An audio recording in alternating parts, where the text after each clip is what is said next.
Good afternoon students. आज की video में आपका स्वागत है। Class 12 subject BA lesson number 4 organising व्यवस्था तंत्र। आज की वीडियो में आपको पढ़ना है कैरेक्टरिस्टिक्स ऑफ ऑर्गेनाइजिंग व्यवस्था तंत्र के लक्षण। व्यवस्था तंत्र के लक्षण में पहला पॉइंट है ध्येयलक्षी प्रवृत्ति। ध्येयलक्षी प्रवृत्ति क्या है? व्यावसायिक इकाई के ध्येय के प्रति व्यावसायिक इकाई के ध्येय प्राप्ति के लिए व्यवस्था तंत्र की रचना की जाती है। इकाई में उसके मुख्य ध्येय के अतिरिक्त विभागीय ध्येय की भी रचना की जाती है। इसके अलावा कर्मचारियों के व्यक्तिगत हेतु भी होते हैं। इस प्रकार इकाई के लक्ष्यों, विभागीय लक्ष्यों, कर्मचारियों के लक्ष्यों का रेखीय संकलन करता हुआ ढांचा ही व्यवस्था तंत्र है। व्यवस्था तंत्र क्या है? लक्ष्यों, इकाई के लक्ष्य, विभागों के लक्ष्य और कर्मचारियों के लक्ष्यों का संकलन करता हुआ ढांचा व्यवस्था तंत्र कहलाता है। तो विद्यार्थी मित्रों, यह बात आपको अवश्य समझ में आ गई कि लक्षण में जो ध्येयलक्षी प्रवृत्ति है, इसमें व्यवस्था तंत्र की क्या परिभाषा है, व्यवस्था तंत्र किसे कहते हैं। लक्ष्यों, इकाई के लक्ष्यों, विभागीय अर्थात विभागों के लक्ष्यों, कर्मचारियों के लक्ष्यों का जो रेखीय ढांचा बनाया जाता है उसी को हम व्यवस्था तंत्र कहते हैं। इसलिए यह ध्येयलक्षी प्रवृत्ति है, ऐसा कहा जाता है। एक बात मैं आपको और समझा देना चाहता हूँ कि ध्येयलक्षी अर्थात क्या? ध्येयलक्षी अर्थात उद्देश्य की पूर्ति करना। अब विभाग का क्या उद्देश्य है, इकाई का क्या उद्देश्य है, कर्मचारी का क्या उद्देश्य है, इन सभी के उद्देश्य की पूर्ति करना ही ध्येयलक्षी कहलाता है। नंबर 2, आयोजन पर आधारित।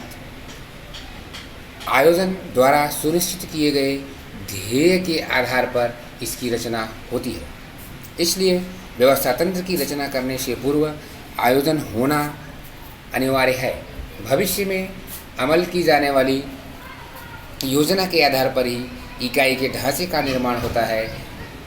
इसलिए कहा जाता है कि व्यवस्था तंत्र आयोजन पर आधारित है। नंबर 3, अधिकार और दायित्व सौंपना। व्यावसायिक इकाई में कार्यरत अलग अलग व्यक्तियों को उनकी कुशलता और योग्यता के आधार पर अलग अलग प्रवृत्तियां सौंप दी जाती हैं। इसके साथ उन व्यक्तियों को उनके अधिकार के विषय में सूचित कर दिया जाता है। इसलिए व्यवस्था तंत्र व्यक्तियों के मध्य अधिकार और दायित्व के संबंध स्थापित करता हुआ एक ढांचा है। व्यक्तियों के अधिकार, व्यवस्था तंत्र व्यक्तियों के मध्य अधिकार और दायित्व के संबंध स्थापित करता हुआ एक ढांचा है। विद्यार्थी मित्रों, अभी मैंने आपको लक्षण के 3 पॉइंट बताए। ध्येयलक्षी प्रवृत्ति, आयोजन पर आधारित, अधिकार और दायित्व सौंपना, ये तीनों आपको समझ में आ गया है। अभी हम बात करते हैं मानव तत्व को महत्व। व्यवस्था तंत्र में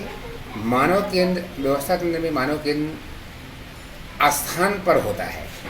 किसी भी आदर्श व्यवस्था तंत्र की सफलता का आधार उसमें कार्यरत मानवों पर है। उसमें जो भी कार्यरत व्यक्ति हैं उनके आधार पर उसकी सफलता और असफलता निर्धारित की जाती है।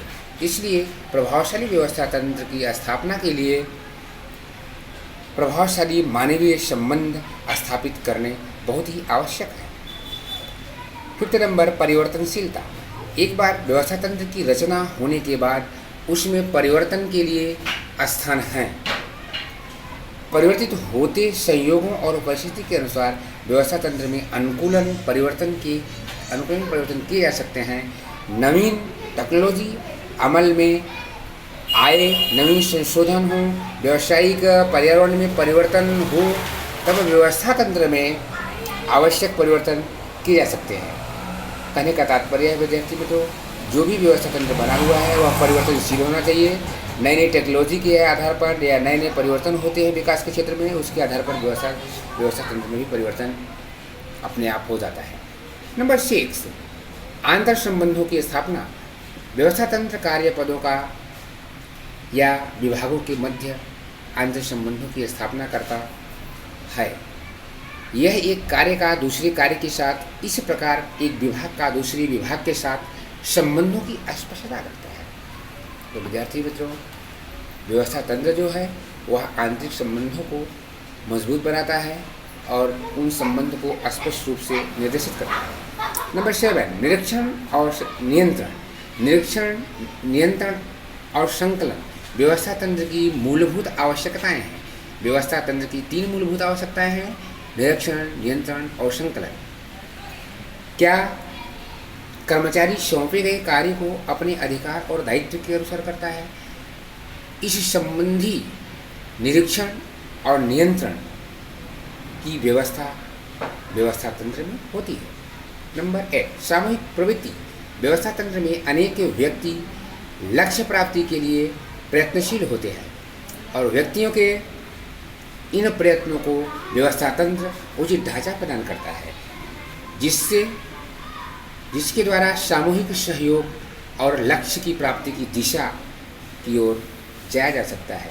कहने का मतलब विद्यार्थी मित्रों, सामूहिक प्रवृत्ति जो होती है उससे लक्ष्य को प्राप्त करना, लक्ष्य की दिशा को प्राप्त करना आसान हो जाता है। नंबर 9, नियंत्रित प्रबंधकीय ढांचा। व्यवस्था तंत्र निश्चित प्रकार का नियंत्रित प्रबंधकीय ढांचा है। व्यावसायिक इकाई में संबंध स्थापित करने के लिए नियम और नियंत्रणों की आवश्यकता होती है जिनकी रचना व्यवस्था तंत्र द्वारा की जाती है। तो विद्यार्थी मित्रों, अभी मैंने आपको व्यवस्था तंत्र से संबंधित 9 पॉइंट्स हमने आपको बताए और ये 9 पॉइंट्स आपको समझ में आ गया है। इसे आपको पढ़ना है और नोटबुक में लिख करके फिर याद करना है। आज की वीडियो में इतना, बाकी हम अगले वीडियो में आपको बताएंगे। धन्यवाद।